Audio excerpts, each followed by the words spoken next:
Good afternoon and welcome to another episode of Beyond Deming. Today I am talking to Daniel Stane from Inclusion Partners. Hello, Daniel. Hello, thank you for having me. My pleasure. Daniel is an expert, I'm not sure if that's the word you choose, in compassionate cultures. So maybe before I fluff my way through that anymore, Daniel, you explain who you are and what you do. Thank you, James. I love the fact you've gone straight for culture. Easiest word to utter, hardest thing to work on and develop. But yeah, that's certainly the end goal. I would probably say, if I have any expertise, it's more experience with guiding leaders to do some of the hard stuff when it comes to creating human-centric, inclusive, compassionate cultures. And I actually get into that, Daniel. I started in the world of business, frontline business, management leadership roles, latterly leading up a global organization in the 90s for a big multinational. They weren't big on training, and I asked for some training because I was leading a lot of people in a lot of different places. But then I did get some really, really helpful input, and the penny dropped that it was much more interesting to stay with that focus on development. So this is now 25 years I've been working in leadership development. Last 10 years or so, launched Inclusion Partners, which focuses, as the name suggests, on inclusive leadership and cultures. And I do that with a variety of partners, including the Centre for Compassionate Leadership, who are a global, quite evidence research-based, but also practice-based body that support a whole variety of industries and organisations. So what exactly are we going to talk about today then? So for me, if I'm going to put it in a nutshell, what I'm interested in is how do we evolve the capacities as courageous, conscious leaders who can start to not just model and do a good job of showing up with their teams, but also start to accelerate the change that is needed in the wider system, where they often have quite a lot of influence around the ways that work gets done to make our organizations more future fit and human centric. Okay, but if I was to put it very simplistically, then it really is just about how you get the most out of your people. Well, yes, I would say leadership is about people in my mind. Perhaps we switch here to what compassionate leadership is about. Because, of course, compassion is really about the alleviation of suffering. Yeah, none of us want to, we all want to be happy. The issue is many organizations, I could have a wonderful intention about that, but there's going to be lots of things which are just making that happen.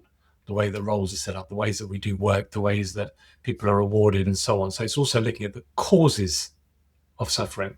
But there's a implicit assumption in there, which I may or may not agree with, but that people in organizations suffer. Could you just expand on that a wee bit? Perhaps I'll give you a bit more of a definition of what we mean by compassion. There are four elements. Some of them you'll be very familiar with. Is first of all just sensing when a human is suffering. Could be just the ways we have of making decisions, or our agile conditions or hybrid conditions don't work for me. I have to work incredibly hard to show up in the way that you all want me to show up. That could be one version of suffering. Another could be just some very everyday human suffering. I've experienced something difficult in my personal life. Perhaps I'm going through a divorce, and that's impacting my ability to do this work. So your ability to be able to recognize that, sense it, know about it, engage with it, and then decide whether you can help, frankly. You can provide some support. Compassionate leave is the obvious one that comes into mind for some of those personal things. But then, sorry, maybe I'm stretching the analogy a wee bit too far. If you buy a car, right, you know whether the car's overheating because you've got a little gauge on the car to see that, right? So you know that the car is suffering. Now, sorry, that's a bit crass the way I put it. There's a problem, yes. But yeah, but the mechanically you understand.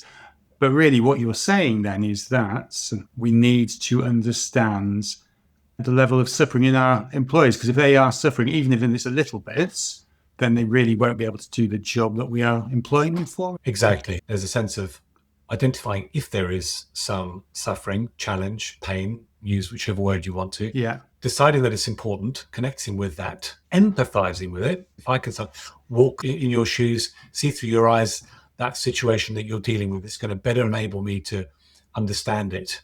And then there's a kind of jargon phrase here, emotional resonance. If I can really resonate with it, then I can take a step back. I have to do that consciously, take that step back and go, okay, so how can I help here? What can I do for you? What can I do here in the system? And yes, the challenge is when we're going at 100 miles an hour, often we'll miss it. We won't have the conversations about how things are going. We don't read the engagement surveys. And part of it is the inner work of that, because that's the piece that's not obvious. That ability for me, in a way, to train myself to be better able at sensing, to be more sensitive, if you like. So in many ways, you are talking about what I would have called emotional intelligence. But is that something that every manager has got? Is it a skill that is possible to develop? Or is it, I've worked with some people who I think this is really beyond you. I don't even know why I'm having the conversation. Can managers act on this? Well, I think emotional intelligence is, again, one of those phrases which holds an awful lot. And I agree with you. It is right at the heart of this. Absolutely. Me to be able to do that effectively and consistently, there's quite a lot of work to do in there. I need to have some understanding, some awareness. It's not, you never get there. It's really about that ongoing commitment to becoming hopefully more consistent with how I show up. So, yeah. But it's definitely a trainable skill, is it? It's something people trainable. Definitely trainable. It is something we all have. Compassion is definitely innate. Babies have it. They can spot another baby and see that it's having a hard time. But in the environment we're in, it's not always easy to switch that on. There are organizations that they're not constructed in a very human-centric, compassionate way. I can definitely train certain everyday practices that are going to enable me to better understand and appreciate. One of those is gratitude. Understand what's going on, be present to it, be attentive to it. Also become better at the action piece, what I can do then to engage. You've had a hard day, I can tell it, I can see on your face. I take the moment to connect with you and just see how you are, and I'll listen and I'll offer some support. That's one thing. But then leading for compassion, that can take a lot of courage for me to step up and go, look, this system that we've all signed up to isn't working. And then to suggest that we do it differently, that takes personal risk. But can I just track you back to something? See, you make a very interesting point, which is that babies are born with compassion. They understand when other babies have a problem or unhappy. But therefore, by definition, what you're saying is that the organizations we work for, or the systems that we work within, are beating the compassion out of us or preventing us from it, demonstrating it. Is that fair? I think in some cases, we could say that that's true. If we just look at the rise of AI, that is now being built into almost every workflow, is increasingly creating a sense of transactionality. It's starting to erode some of the ways in which we traditionally would connect with one another. And people are suddenly feeling anxious, confused, that there's ambiguity about what their role is turning into. That's an example. But you're much more diplomatic than I am. Let's be honest about this. Are there any things when you walk into an organization and they're just signs where you think, oh, I've got my work cut out for me here? What sort of things set off the alarm bells? We could have a long conversation about this. If we just think about when crises hit or when large-scale change, which these days is often very accelerated, it's a bit knee-jerk. We've got to cut this amount of people. We've got to very quickly shift to a new way of doing things. How it misses out that human component, or how that's done in a cursory way. That consideration of not just how do they feel about it now in this moment, how's it going to affect my sense of career security, for example, or progression, or authenticity in this organization now that I'm being asked to do something that I never signed up for. I think it's often not because there's a bad intent. I very rarely would question that there isn't good intent, but I think it's just that sense of wrong priorities. And frankly, the leaders who are making these decisions are often very stressed themselves. They haven't considered themselves. Perhaps they have the privilege of not considering some of the impacts on themselves. And that's where the evidence comes in around compassion, looking at how it boosts not just a sense of engagement and loyalty in organizations. That stands to reason, doesn't it? If I feel cared for, if I feel people are looking out for me, it's a place I'm going to want to stay. So what you're really saying is we look at things very mechanistically, and we don't realize that at the very heart of our system, there are people. And if those people aren't being looked after properly, don't be surprised if the machine or the system doesn't work as well as you would expect it to. Right. Yeah. Because we all know that for an organization to work, that connection, that understanding is essential. I think 5 years ago, 6 years ago in COVID, there was some really good examples of this, weren't there? I remember coaching a lot of leaders who were in their home offices with the door shut. Well, they recognized that with their head down and isolated from the world, actually, they weren't going to solve very much. Taking an evolutionary perspective, people are social animals. So the minute you take that away from them, they will not perform as well. So it's very easy to say, and implicitly it makes sense. But the problem I've got is I'll have somebody telling me they can give me a 10% efficiency improvement if they install this AI or whatever the hell it is project they're going for. Whereas this is all the soft stuff, and the soft stuff usually doesn't have any data associated with it. So is there any hard and fast data as to why an organization should invest in this? There's a lot of data which shows that if people report that sense of feeling attended to, where they're in an organization where people have that capacity and that consistency, then yes, they're more likely to stay. Yes, they're less likely to burn out. Yes, they're more likely to step into those high risk conversations or high potential failure situations. We all know it's great to come up with something that's worked after 99 failures, but if your organization is one where you get slammed for the first or second failures, and I know many of them, very well-known organizations, then we're going to keep it safe. Have you got any good anecdotal stories of this where this has really worked, which will bring it to life for people? Yes. I think one of the most interesting ones is where we've all been there, haven't we, in a team where we're asked to be open and share ideas and be honest with what's going on. But because you sense it isn't as safe as it could be, we hold certain things back. We don't share perhaps where things have gone wrong, aren't on track, because of that stigma attached to failure. And so I'm thinking of a particular client, what he decided to do intentionally and authentically, he didn't make this stuff up, was to go around, and when he was having his check-ins with his various country leaders, was to start sharing some of what had gone wrong for him. After a while, he started to notice that there was a greater willingness for some of those country heads he needed to hear the full truth from, to be able to share some of what was not going right. So there was something there, and it's quite a good example of a sort of inner and outer aspect of compassionate leadership. The inner part is me actually doing some of that work to recognize, oh, there's stuff I don't feel comfortable sharing here. Sort of get over that, start doing it, and then practicing that consistently. So it's obviously not always about me. It can be about my colleague or my deputy who doesn't do that and starts closing people down or making them suffer when they show up in unexpected ways. And I can be there to monitor that, to say, well, no, hold on, we can learn something here rather than just make them pay the consequences. Just help me out a wee bit.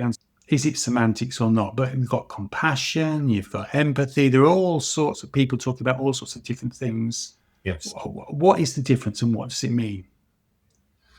And why should I care, maybe? I think it is really important to care because there's a neurological basis for it. Perhaps I'll start with some of the other words which come to mind. Often we're thinking about sympathy and pity. I'll give you a crude analogy. If you spot someone who's just unintentionally stumbled and fallen into a great big hole they can't get out of, physical or metaphorical. So I can sort of observe that. I can relate to that person. Yeah. And so I could see them over there outside my window in that hole, and I could feel for them. I could say, oh, I'm really sorry. Maybe I even send them a message. I'm really sorry that you've fallen in this hole. Obviously, that's not doing a great deal. Sometimes, actually, that can be quite disempowering for me just to express pity.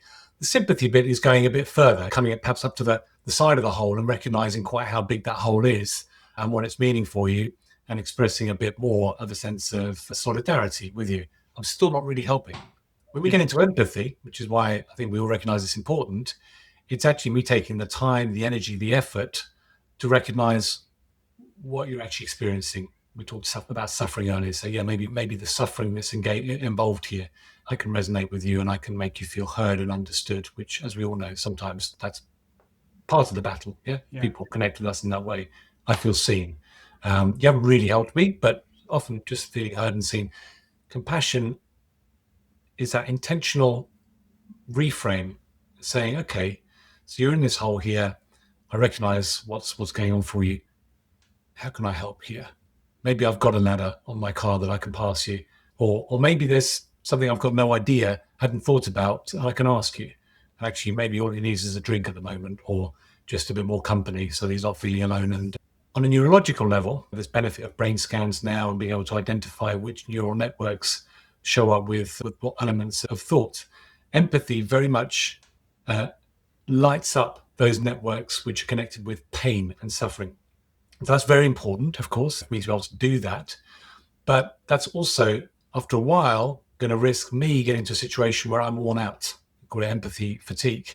So I see a lot of dispassionate doctors because day in, day out, they're seeing patients who are suffering, and they wouldn't be able to do their job for very long if they're constantly feeling into how hard that is. They need to go on and make the next decision and complete the next successful operation or whatever it is.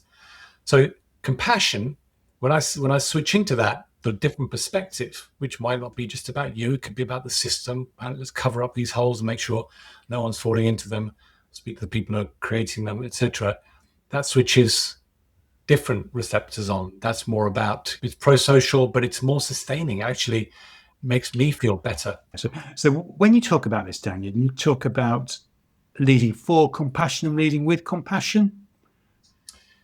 Indeed. Yeah. So what's the difference, and what do I as a leader need to do?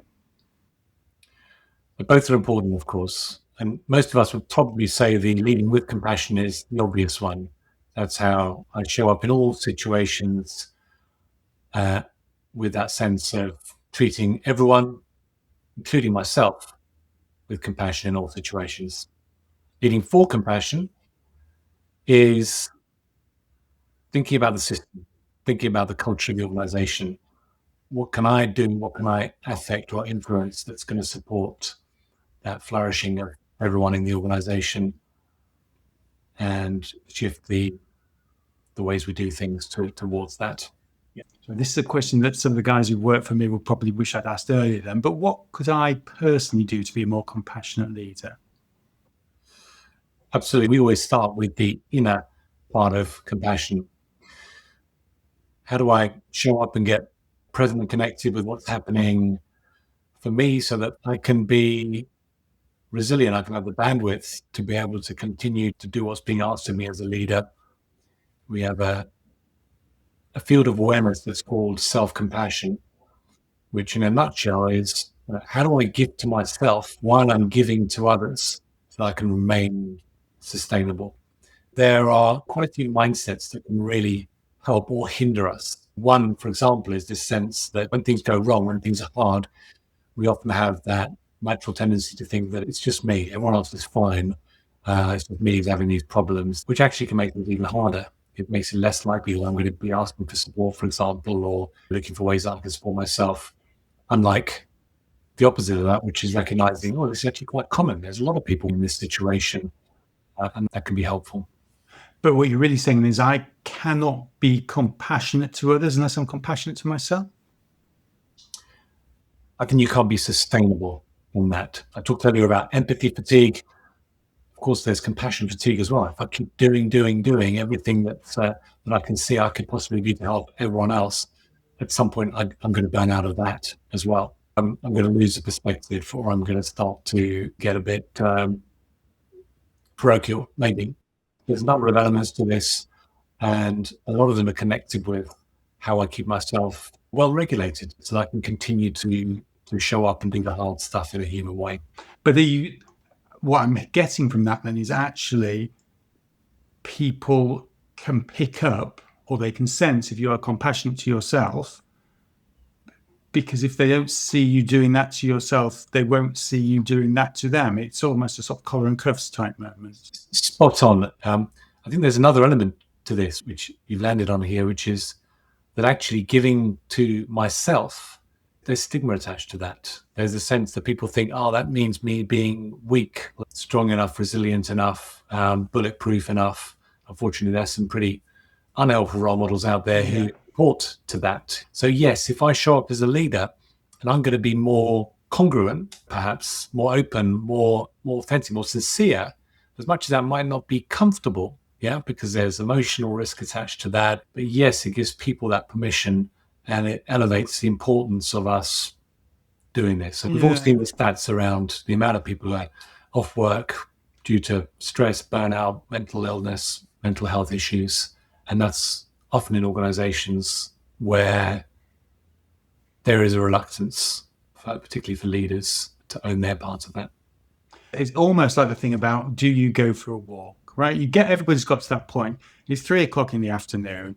You've been in meeting after meeting after meeting after meeting. You think you should go harder and harder and harder, whereas in reality, the best thing you do is get out of the office and go for a walk down the side of the canal or wherever the hell it might be, and just decompress, and it will help you no end. You will get your thoughts straight.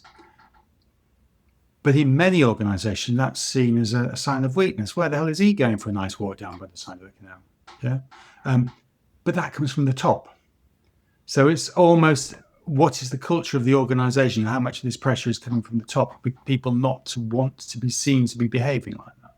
Yeah, what do we pay attention to? What do we measure? I remember hearing about a big retailer we all know, one of their senior leaders happened to be out and about at that time, mid-afternoon, and spotted one of his direct reports having a haircut. And he walked up to him. They clocked each other, so there was no pretending. He walked in and he went, "I'm really glad to see you here, because I've actually been meaning to ask you this question." Nothing to do with the haircut or what time it was or the fact that it was unexpected.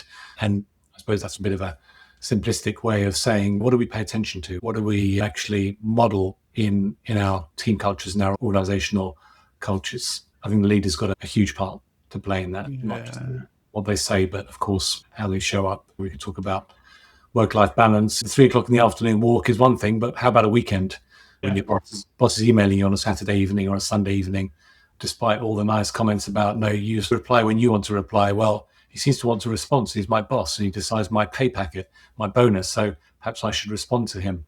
And then those good intentions go out the window. In compassionate leadership, we talk about changing a culture. Hugely hard to do. That pull of the existing culture is incredibly strong, how we've always done things. And yet, whether I'm a senior leader or middle manager, there are incremental things, the way I respond to a colleague when I see them doing something that I wasn't expecting them to be doing, that can create an important signal, not just for them, but for anyone else who hears about it or observes. The first level then is being compassionate with myself, because I can't be self-compassionate, I won't be authentic. But then is there stuff that I can be doing to be more compassionate with the people who work around me? What sort of things would I focus on? Yeah, and so we have a foundational program where we go through a series of practices. And one of them you just mentioned, by the way, which is 3:00 in the afternoon. I've got a decision to make here. Often we'll just go for the knee jerk. Is just a pause, take a beat. You can sum up emotional intelligence in that phrase as well, is just to recognize what's going on here, what are the tensions, and making that decision from a place of awareness and intention. Remember what my intention is. My intention is actually to stay well so that I can be here at the end of the week as present and alert as I am now. That might mean that a break would be good here. But there are many. Appreciation, replenishment is a very important one. We talked about a sense of common humanity. And those take practicing. And what the research, the science shows is when we practice these, call them compassion building practices, it starts to change the neurology. It starts to change even the epigenetics, if that means anything to you. Very sciencey word, but it means what are some of the chemical changes that happen in particular situations where I used to do this, but now I'll be more inclined to pause. So is there anything else I should be thinking about in terms of how I become more compassionate? There's another piece in there, which is emotional resilience. Some of you may have heard about Dr. Dan Siegel, who's done a lot of work on this, written a lot. He's a neuroscientist and psychologist. He's got a model called the window of tolerance. Think of it as your kind of dynamic optimal zone. When we get close to, when we get stressed or we're just exhausted or overwhelmed, we can sometimes be prone to some quite strong emotions, that kind of anxiety of not having met the deadline yet, or still having 3 hours of meetings after a whole day already, or whatever it is, where we're not in that optimal zone. And the risk, of course, there is that we're not going to be making very people-centric decisions. And so the point of that is really, first of all, awareness. How good are we tuning into where I'm at? Can I notice the signals when I'm starting to get to that point? I notice it with tiredness, but I also notice it with emotional reactivity. Am I more likely to get short with people? For example, often in my personal life. Yeah, unfortunately, I only notice I'm getting short with people after I've got short with Yes, well, people. at least you can That's a notice it different story. earlier rather than later. I guess that's one way of measuring that. So, yeah, I think then the question is, what do we do to get ourselves back into it? We said something earlier about the afternoon walk. Actually, maybe I do need 10 minutes now. I haven't really got time, but just to stop, just to sort of come back to what's important, just to give myself a break or my mind a break. And then there's also a bigger conversation about how do I widen out those peaks and troughs. There's the overstimulated, but then there's also understimulated. When we hit the weekend, we're too exhausted to do anything, see anyone, interact with our families. And that's not great either. It's not saying you can't decompress, but perhaps it's spotting the need to do so before you crash. We've discussed as an individual, what can you do to become more compassionate? Is there anything I should, or people listening should be thinking about when it comes to their organisation? Compassion leadership is about leading with and leading for compassion. Let me say that. Leading for is the easiest thing to say, hardest thing to do, I think, in many ways. Why? Because the culture of our organizations has been built usually for decades, if not centuries. It's very strong. You can try doing something different, perhaps more human-centric, and that culture will pull you back. And there are some useful tools. So we have a framework, we call it the social architecture. So you can think of your role as a leader as someone who's designing a work environment that's going to be better, more human-centric. And there are a few elements of that which I can talk through. So there are roles, networks, routines, and culture. When we think of our roles, you're the finance director, you have these KPIs, these responsibilities, this team to lead, and so on and so forth. How do I perhaps adapt or shape my role in a way that can enable greater, remember we've talked about different elements of compassion, so maybe my ability to sense into where people are having a bad time, to actually make some changes. I seem to remember one of our colleagues said there was a chairperson in our organization who would show up early for meetings and make tea. So his informal role there was tea maker. Of course, it wasn't about the tea. It was the fact that he was around to have that one-to-one informal interaction with people where he probably found out a bit about how they were doing, those people who were maybe not usually knocking around the executive suite where he sat. And, there's probably more to that. That's very interesting. I was running a project and I needed to get people in to brief them. I needed to get them in for 8:45 to brief them. Of course, they've all got better things to do with their time. And my boss said to me, well, just lay on some bacon sandwiches, James. And so I became the bacon sandwich provider. Now, that was a little bit mechanistic, but actually is playing in the same space, isn't it? Yes, you could look at it just as, yes, that was good of you to do that. But there was probably a lot more to it. If you go back and think about what happened around those moments, there's many ways we can choose to show up. It could just be someone who's spotlighting of what certain people in the organization, who are perhaps unsung heroes, are bringing, some of the good things, some of the positive stuff that's already happened. But when you say role, it really is about the jobs that I fulfill, and are they getting me the outcome or getting the right outcome? Exactly, and thinking about it a bit more with a cultural lens, actually. So these four elements, of course, they all overlay each other. And if you've got subordinates working for you, would you change their roles, or is that a bit Machiavellian, sort of playing too much with it? Would I change their roles? I think it's probably a very needed conversation. So when you say Machiavellian, I guess you're thinking there, do that in the background for them, without them. I'm a big believer in open dialogue around these things, but I think looking at roles is looking at how we can shape them, enact them, adapt them in ways that make sense for what the organization needs to better serve its people or whichever stakeholder you're focused on. Other than the tea example, have you got any other sort of tangible examples that bring this home for people? Look at any formal or informal role that a leader might take. So let's take some of the more formal ones. You're charged with administrating certain processes when people leave the organization, for example. So how are those done? Are they actually paying attention to some of those human needs? Are they actually unnecessarily creating more stress? So I think we can look at many roles in and bring that lens. So roles is one of the four things. Yes, I already touched on another one as I was talking there, which are routines. So what are routines? Think of it as ways of working. Maybe you're trying to agree a budget. These are often recurrent things that happen. We always don't even think about them because they sort of just hum along in the background. and yet they provide predictable touch points or ways of looking at what gets done in our organization, where again we can think what in the way that this gets done, what in the ways that we do this is either constricting or allowing a sense of human centricity, compassion to come through. And again, there are dozens of those. How we onboard people, how we do meetings, how we do our weekly check-ins with our team, how do we do training, all of those things. We can look at those hows again and look at what even tiny shifts, like we have our weekly meeting. Could we, for the first 5 minutes, choose to go into the human angle and see how people are actually showing up, how they're really showing up, not just buying nice weather. It's funny you should say that. I mean, it's about 5 years ago, I was responsible for an operational excellence program, which is probably about as unhuman centric as you can get. And we rolled out performance boards across the operation. So a big call center, lots of performance boards and team meetings.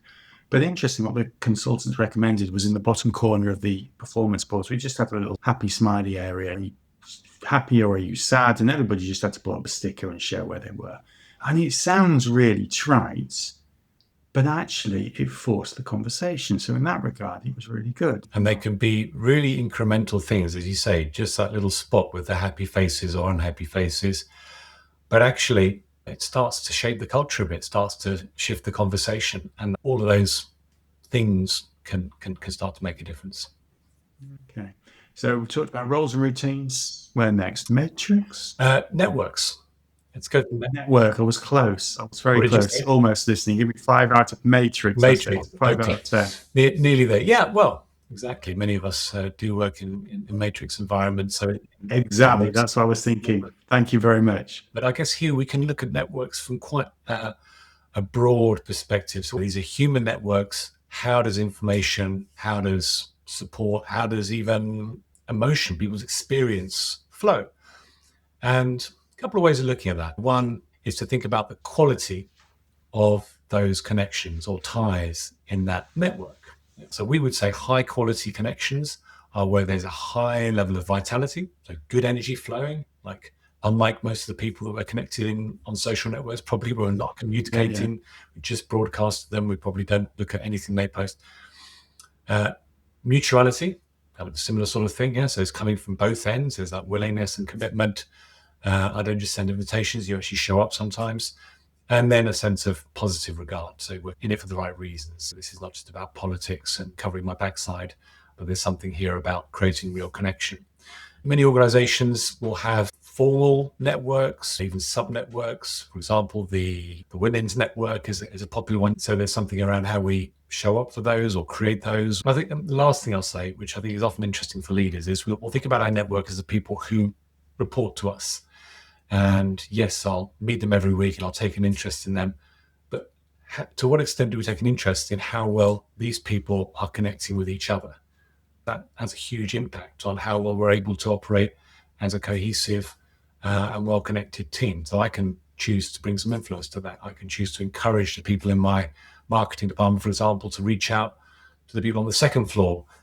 It reminds me of the story about Google and their canteens, where apparently, not that I've ever been in a Google canteen, but apparently they have very long benches and free food. So everybody turns up with the free food, but they can't sit in their own cliques. They have to sit on the benches, and that just promotes conversation, which I think is a very neat way of improving networking. Yeah, that's a great practical example, and being intentional about creating those bonds. And that's not just about having nice conversations, getting to know each other, but it's also back to the practicals of how does information flow.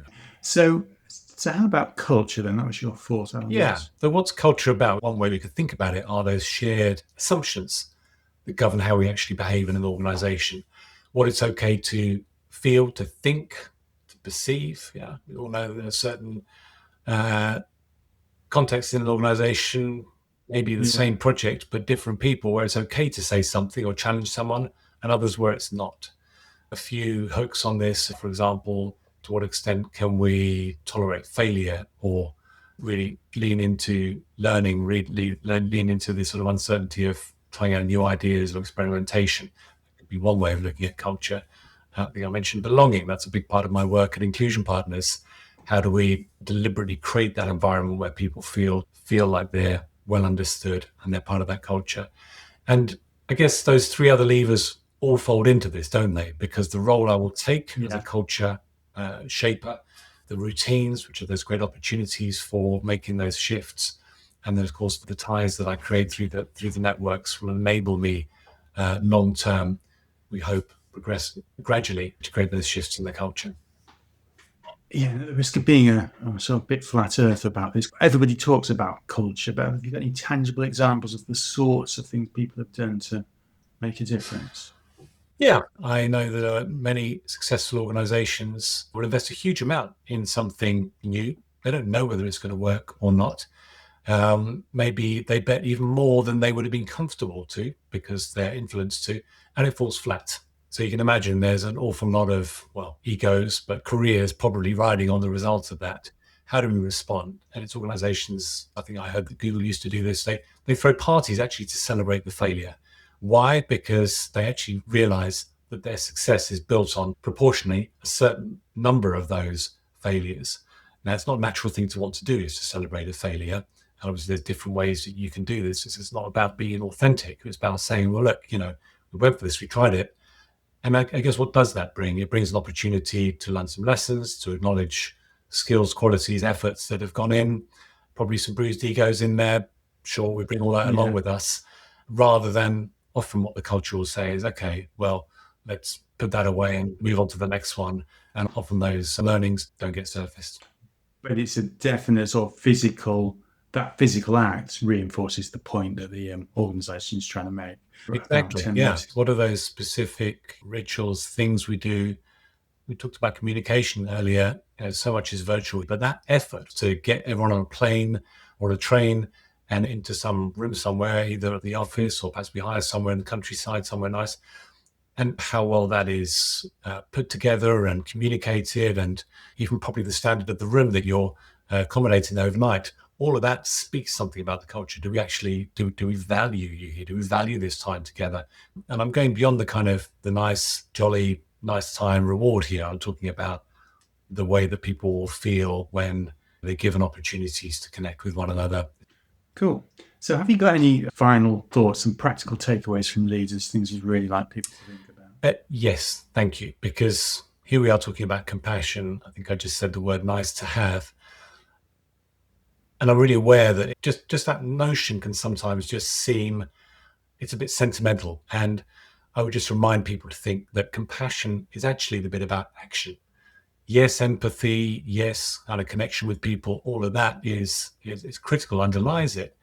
But compassionate leadership is about what I am doing to shift the environment, what I'm doing actually to support people out of that proverbial hole I spoke about earlier. So that's the first thing. I guess the second one, we can't keep doing this without that sense of inner regulation and the need to look after ourselves, put on our own oxygen masks, so to speak, regularly, so that we can show up for others, particularly through hard times. We're asking people to think about compassionate leadership as how you shift cultures and organizations. That takes courage, and we can't do it alone. So I guess that will be my last point, is you might feel like you're that trailblazer, that champion in your organization who really does care about this stuff. You might not see too many people around you who are similarly motivated, but you need to find them, even if they're not in your organization. There's plenty of us out here to share what they're doing and to support one another. Yeah, to find somebody who can help. Good. And finally, question from me, I suppose, if people want to go deeper, where should they look? Are there any resources or specifically point them out? Yes, I'm very strongly affiliated with the Centre for Compassionate Leadership. They're based in the States. They run programs globally. By all means, check out their website, Centre for Compassionate Leadership.org. So they're running regular global programs here in the UK through inclusion partners. We run open programs. That's a very easy, low risk way of seeing, is this good for my organization? Would this be good for my team or department? To put yourself or one of your people onto one of our open programs. So if you look at my website, inclusion-partners.com, or connect with me on LinkedIn, where you'll find I also post about the events we're doing. Or, for many people, open programs aren't it. So we are very much working in depth with organizations on how they do this operationalizing themselves and providing guidance and tools. So very happy always to have a no commitment conversation. Super. Well, thank you very much for your time. Thanks for the opportunity, James. Thank you for the conversation. I've enjoyed it.